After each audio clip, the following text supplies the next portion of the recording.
Welcome to Exploring Sunday Scriptures for this week, our first week in March, also a Communion Sunday. So if you will be joining us in worship online, so virtually, you may want to have a little juice and some bread or a cracker nearby so that you can join fully in communion when that part of the worship service comes up. I will be exploring with you the scriptures for this week. They all come out of the 12th chapter of the Gospel of Mark. It's different parts of the 12th chapter. So how does this fit within the series that we're doing right now? Well, following Jesus's turning of the tables in the temple, according to Mark's Gospel, then he left the temple in Jerusalem that night. He then later returned, and there was a series of teachings and episodes or encounters that happened before his public ministry came to its final conclusion or close. And that's what we're really encountering here, is the last times that we have these exchanges that happen between either the authorities or others before it just becomes Jesus and his disciples, and then ultimately the events of the close of Jesus's life. This all fits in conjunction with this study, Entering the Passion of Jesus. And so these scriptures I didn't choose myself uniquely, but come out of the scriptures that Amy Jill Levine herself promotes within the book. Now, I have intentionally not looked at what she's said about these scriptures as I come to you, as I'm trying to differentiate between our exploration of these scriptures now and the exploration of these contextually as she has them for this study. Will there be overlap? Undoubtedly, she is going to repeat many of the same things. We're exploring the context, how they sit within the gospel, what they say concerning Jewish culture of that time and Jewish culture even of our current time. So, yeah, there's going to be some overlap. Nonetheless, I try intentionally to separate this out. So, almost nearly upon the conclusion of recording this, I then explore what she has to say as a way of my further sermon preparation. So at this point, what have I done relative to Sunday morning? Beyond laying out the bulletin with the general theme in mind, I have done some preliminary research into into these passages. So I've taken a look at what scholars have said. I've taken a look at some of the original language to see if there are some unique characteristics or nuances or particular words that may be of interest. I've read through them a few times, and I've written down some initial impressions. That's as far as I've gotten. My next phase will be to read what AJ has to say concerning this, and then from there, I will begin to develop my sermon. So let me launch into these. And what I've done for this week is there are 3 unique short passages, all sort of teachings of Jesus or encounters with Jesus. And I've taken these and I have the New Revised Standard Version and I have the Message, just to offer something that's very different to afford us an opportunity to hear the same passage in 2 different ways. So what I'm going to do is I'm going to read through the first passage in both translations. I'm going to offer you a little bit of interpretation on that, and then I'm going to read the second passage, do the same with that, and then finally the third passage. All these are short, so this will not, I know that sounds protracted and long, but it will not be because these passages are short. As always, I try to keep our time together 30 minutes or less, so you know what kind of commitment you're making as you participate. So this first episode is Mark chapter 12, verses 13 through 17.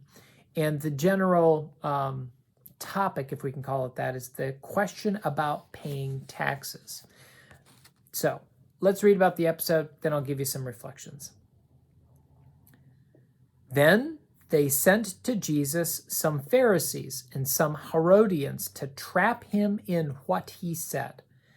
And they came and said to him, "Teacher, we know you are sincere and show no deference to no one, for you do not regard people with partiality, but teach the way of God in accordance with truth. Is it lawful to pay taxes to the emperor or not? Should we pay them or should we not?" But knowing their hypocrisy, he said to them, "Why are you putting me to the test? Bring me a denarius and let me see it." And they brought one. Then he said to them, "Whose head is this, and whose title?" They answered, "The emperor's." Jesus said to them, "Give to the emperor the things that are the emperor's, and to God the things that are God's." And they were utterly amazed at him.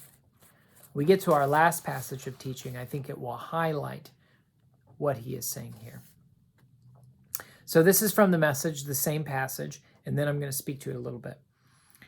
Then they sent some Pharisees and followers of Herod to bait him, hoping to catch him saying something incriminating. They came up and said, "Teacher, we know you have integrity, that you are indifferent to public opinion. Don't pander to your students and teach the way of God accurately. Tell us, is it lawful to pay taxes to Caesar or not?" He knew it was a trick question and said, "Why are you playing these games with me? Bring me a coin and let me look at it." They handed him one. "This engraving, who does it look like, and whose name is on it?" "Caesar," they said. Jesus said, "Give Caesar what is his, and give God what is his." Their mouths hung open, speechless.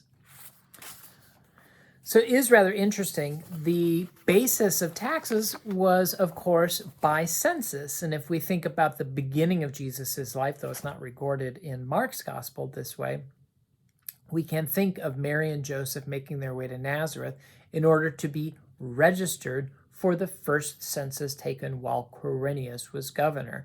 And the point of those census, the taking of the census, was for taxes. And so here we are facing, at the close of Jesus' life, interestingly, a question about taxes, just as sort of there was the beginning of his life, some challenge about taxes. Now we have two parties that have come to Jesus, and I think this is an important characteristic that perhaps we don't here understand. The Pharisees and the Herodians, the followers of Herod, stood on differing views concerning paying taxes. And in fact, there was even a third body of people that had altogether another view. So the Pharisees, while they didn't like paying taxes, understood that this was something that was necessary to sort of keep the peace, and so they reluctantly participated. The Herodians, so the followers of Herod, rejected paying taxes altogether as a violation of God's law, and so they would not. They saw this as a direct contrast to their own understanding of God's law. And then there was even another third party that had a different view of the taxes. So having the two groups come together is sort of a recognition by both of them of the great risk that Jesus posed to them, and trying to figure out whether there was a sense that he was going to either offend the Romans by saying that taxes must be rendered to Rome, or offend the public, or offend those who were in the temple around him by so offending Rome by saying don't pay your taxes, or offend the public by saying do pay your taxes. So that's really what they're trying to catch him up in some ways, is this either or scenario. And that's what we have here. Is it lawful to pay them or not? Excuse me. So it's an either or scenario. And Jesus doesn't answer with a yes to this, but not to that. Instead, he questions why they're putting him to the test, which we know the reason is to try to ensnare him in an answer that's either going to take away his popularity among the public and their trust in him, or bring the wrath of Rome down on him. So he asks for the coin that is used to pay the taxes to the government. And he asks them then the question of who is on that coin. And it's the face, the visage of Caesar. And so what he says is essentially, this is Rome's tax, Caesar's tax, and so you give to Caesar what is Caesar, as those were minted by Caesar. In this way, he's avoided saying that he lies in either party. He is sharing that there is a responsibility to those who are maintaining the social fabric of things, in this case, the political occupier.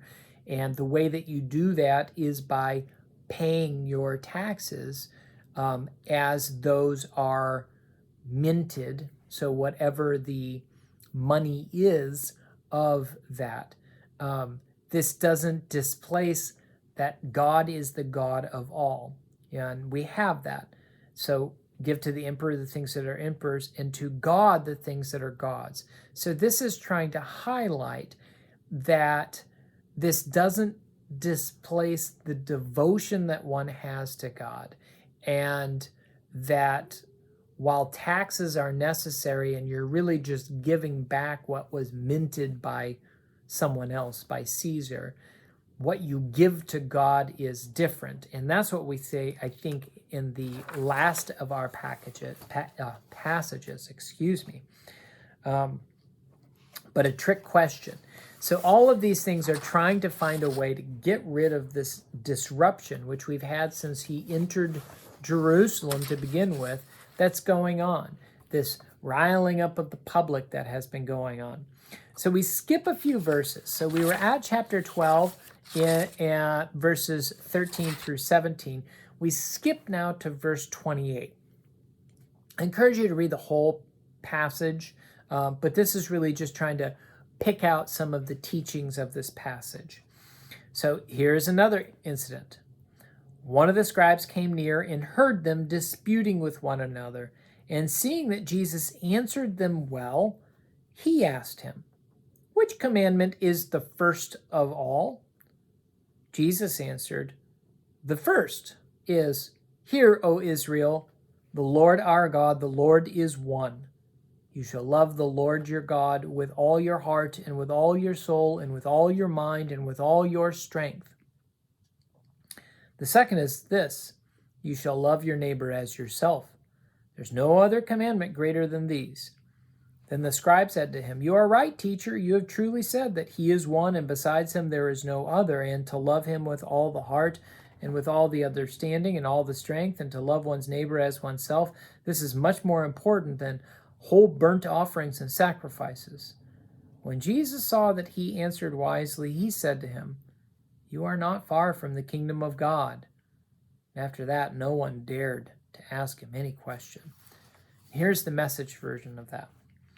One of the religion scholars came up.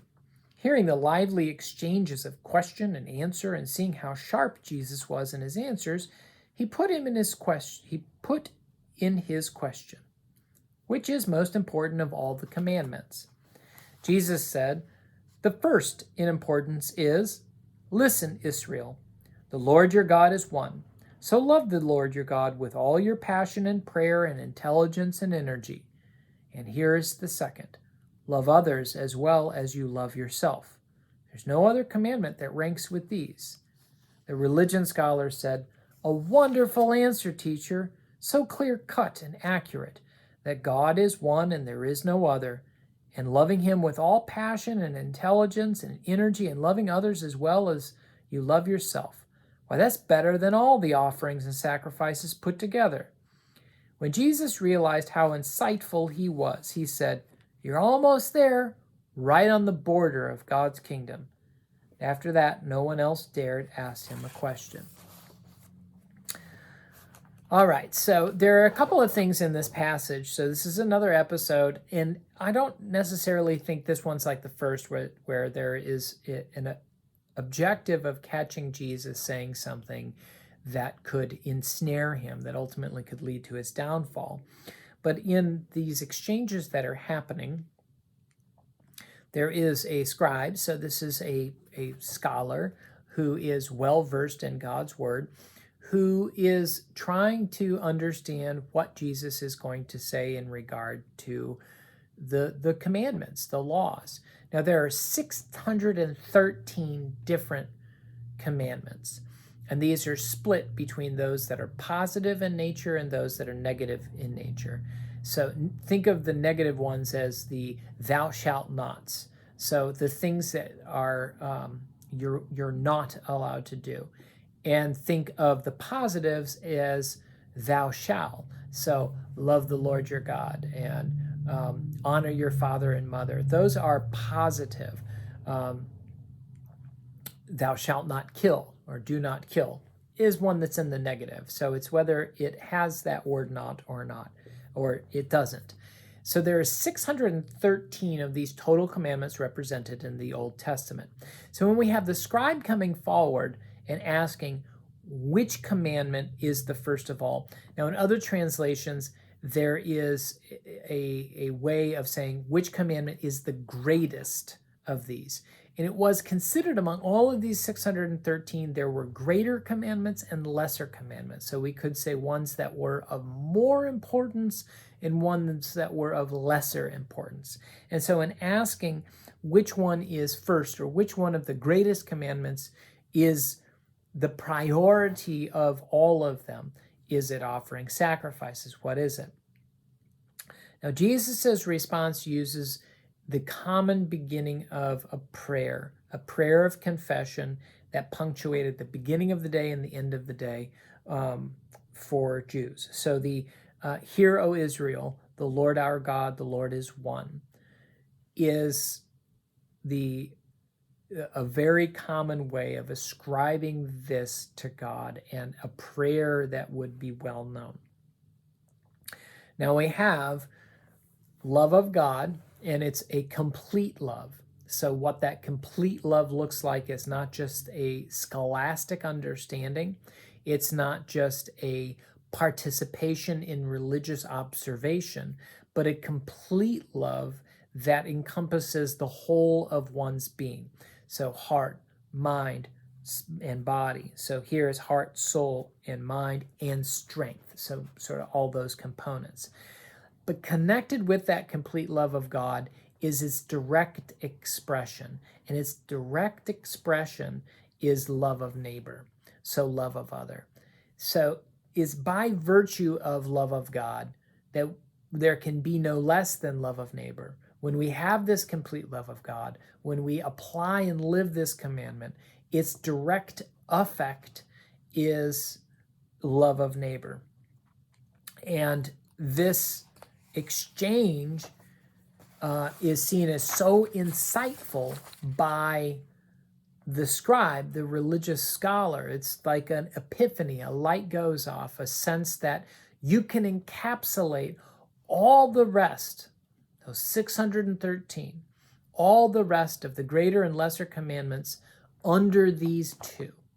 So Jesus's insightful answer really is so broad as to capture the whole of the commandments, of the guidelines that are God's way. Now let me shift to our final passage for this week, again from the 12th chapter. And this begins with the 41st verse. It's only 4 verses. I will also read it in the 2 translations and then provide you with a little bit of interpretation before closing our time in exploring Sunday scriptures. Jesus sat down opposite the treasury and watched the crowd putting money into the treasury. Many rich people put in large sums. Look at this. I have company. Yeah. Company. Let me start again here with my company in my lap. He sat down opposite the treasury and watched the crowd putting money into the treasury. Many rich people put in large sums. A poor widow came and put in 2 small copper coins, which are worth a penny. Then Jesus called his disciples and said to them, "Truly, I tell you, this poor widow has put in more than all those who are contributing to the treasury, for all of them have contributed out of their abundance. But she, out of her poverty, has put in everything she had, all she had to live on." All right, here's the other translation. Sitting across from the offering box, he was observing how the crowd tossed money in for the collection. Many of the rich were making contributions. One poor widow came up and put in 2 small coins, a measly 2 cents. Jesus called his disciples over and said, "The truth is that this poor widow gave more to the collection than all the others put together." All of the others gave what they'll never miss. She gave extravagantly, and she couldn't afford what she couldn't afford. She gave her all. You saw my company there come up. Let's see if I can give you a little view. There's Mongo joining us for Exploring Sunday Scriptures.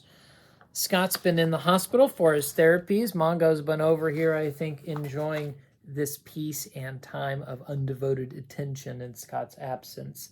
I don't usually entertain Mongo, but I'm the only one here right now, and I guess I feel a little bad. And he's a good cat, and honestly, he's our mascot in one of our congregation. So what we have here is a very familiar episode of what they call the widow's mite. Now, the treasury, the way that these coins were deposited, it would have been let's call it showy. It could have been a loud deposit. So when we have the rich putting in their large sums, it could have been done intentionally in this loud and obvious way to show their wealth and the sums of money versus these 2 tiny coins being put in by the widow. So there is a contrast between them. Now, it would have felt like or seen that the wealthy would have had a far greater impact in the ministries being undertaken because of the size of their giving versus the 2 pennies, which can't really do they can't do much good at all. And what Jesus is trying to point out in this, which, by the way, this is the final public teaching of Jesus before he retreats from the temple and is just with the disciples, is that the point of this is not the size, the quantity of the offering. Yes, Mongo, can I help you? But the intention behind it. So when he says she gave everything, she's giving her entire livelihood. What she gives really is, oh my goodness, this is excessive here. What she gives really is everything she has to live on. And in that, it becomes an expression that she is giving her life to God because she is giving everything that she has to live to God. So then we have, you might say, the direct expression of love the Lord your God with all your heart, mind, soul, and strength, and your neighbor as yourself. She is showing her complete dedication to God and the expression of that in trying to love her neighbor with what she has to offer as love, at least in a substantive way. And even if we go back to our first one, rend to Caesar what is Caesar's, and to God the things that are God's, well, what does she give to God? She gives her whole self. She gives all of her livelihood. She gives everything she has. It is an expression of the complete gift, body, mind, soul, spirit, strength.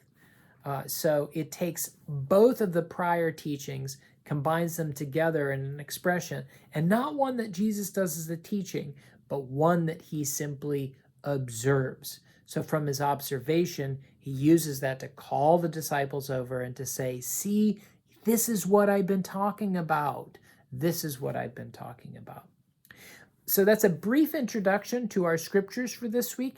I hope it proves helpful as we continue this exploration and study through Lent, as also there is a deeper exploration, particularly in the involvement of this study, which we have on Wednesday evenings and Thursday nights, and I try to post a non-interactive option on early in the week, usually on Mondays. So I hope you will participate. Mongo certainly has, and he's been a good addition. Yes, I see you there.